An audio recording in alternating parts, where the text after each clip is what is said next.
landscape of creative arts therapy looks radically different to that of a month ago.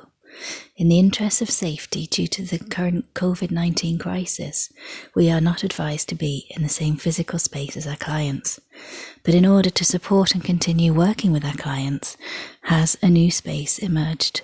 One that has been resisted, but could now unexpectedly offer the opportunity to engage in a similar but also very different process.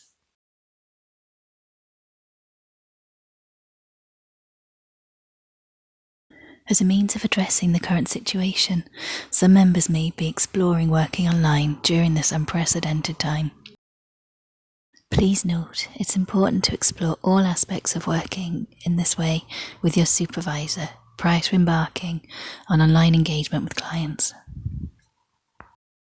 If you are thinking about developing an online practice, the first technical consideration is to establish the strength of your broadband or internet signal. For example, if you're considering using a web-based video platform such as Zoom, receiving video requires 1.3 megabits per second and sending 2.8 megabits per second. You can check the strength of your signal by following this procedure. Firstly, go to the internet icon on your device's taskbar.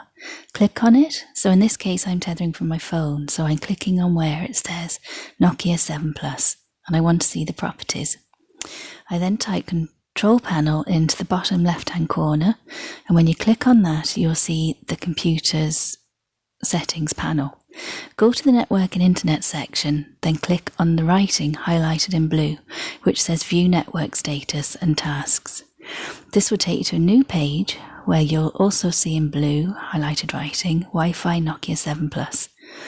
Click on that and a Wi-Fi status will come up. Here you can see that the signal is currently running at 72.2 megabits per second. As well as establishing the internet strength, it's also important to consider our own technological capacity.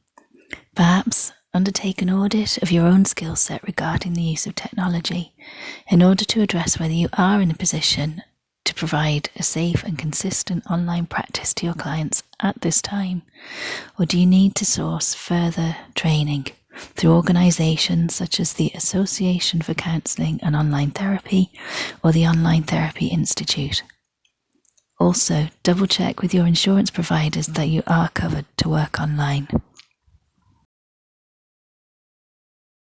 When working with clients online, at a distance or through teletherapy, there are considered to be 4 main types. The first, email.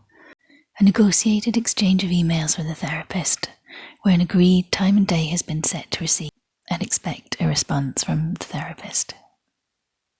Secondly, instant message. A specific time is agreed to have an instant relay chat that takes place in real time using online platforms such as WhatsApp, where messages sent and received are end-to-end encrypted. Thirdly, the more traditional telephone. This can be a specific choice or alternative if the internet signal fails or buffers during an online session. Fourthly, there is a video webcam-based option using platforms such as Zoom, Doxy.me, VC or TheraLink. While there are many debates currently about the privacy levels of all the various platforms, for this film I'm using Zoom. Before moving on to explore it in more depth, it's important to be aware of confidentiality issues around working with this media. Always be sure to obtain your client's fully informed consent and explain how you interact with them using the specific technologies involved. And be mindful of GDPR legislation and include what client information will be stored, for how long, how the information will be stored, and how it will be accessed. Also, you should discuss the specific issues related to working online surrounding confidentiality and really properly consider the client's environment. For example, does the client's living situation mean that they are likely to be disturbed during an online session? This issue is very pertinent to the current situation, with schools, colleges and workplaces being closed. To ensure that the conversation can't be heard by other people in the same building, the use of noise-cancelling headphones by both client and therapist is advised. To access Zoom, go to the Play or App Store and download it to your device. When you've signed into your Zoom account, you'll be taken to this page which gives you the option of scheduling a meeting, joining a meeting, or hosting a meeting. If you click on the box that says schedule a new meeting, this is where you get to put in the details of the online sessions that you're going to have with clients. So it gives you the option of giving a title to the session, a description. So in this case, an online art therapy session. You put in the time and the date of when the session's going to be, and also the duration. Whether or not it's a recurring meeting. And then a personal meeting number is generated, and it's this personal meeting number that is then emailed to the client. You can also additionally add a specific password if you want to. Ensure that the video settings are on for both yourself and the participant so you can see each other online. If you click computer audio, that means that you'll be able to hear each other as well. It's an easy thing to forget, so make sure you do it. And then click save, because that is now a record of the online appointment that you've made, which is then saved to a calendar within the Zoom platform. Also, if the session needs to be rearranged or cancelled, you can delete it here, go back into the system to reschedule a new session, time and date.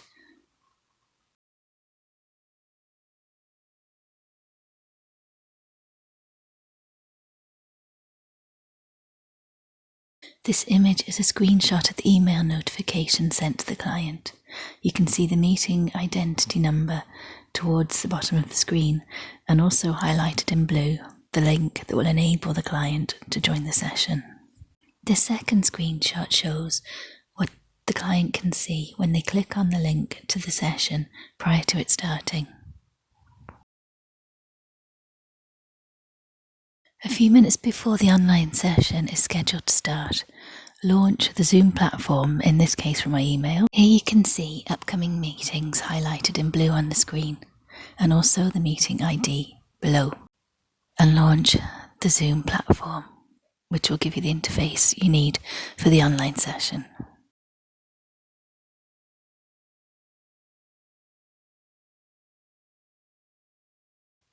It's important to remember to click on the video icon on the taskbar at the bottom. And the writing across the screen also tells you that you are using the computer audio facility, so the client will be able to hear you and you also them. It's also important to be patient, because if your internet signal is slightly weak, the meeting might take longer to come on screen than you imagine. There's a temptation to start pressing buttons when the person isn't in front of you, but just take a breath and they will appear. Hopefully. Okay, so they're just coming online now. There they are now. As you can also see, on this day the internet was having an off day, and actually I got a notification to say that the internet connection was unstable, which could be very problematic within an online session. To end the session, you'll see in the bottom right hand corner where it says meeting, end meeting for all. It's also important to have agreed what will happen if the signal does drop out.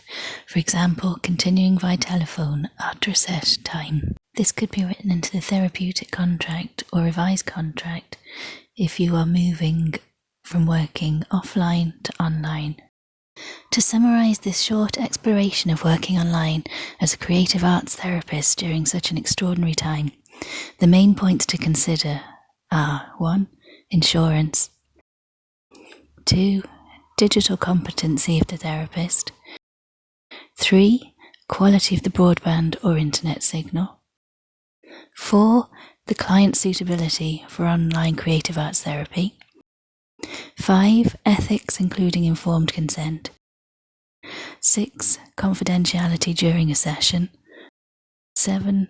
GDPR compliance. 8. Technical issues that could arise during an online session. And 9, self-care, particularly if you are trying to establish an online practice from your home in what has become a very altered reality. I'm not suggesting that creative arts therapists should be conscripted to adopt a method of practice that does not fit with their personal or theoretical frameworks, but it seems counterintuitive that as creative art therapists, we learn, experiment, and educate ourselves about the different properties of a wide variety of materials and methodologies, that when a new media emerges, as it has done so rapidly in this instance, that as a profession, we wouldn't also explore it.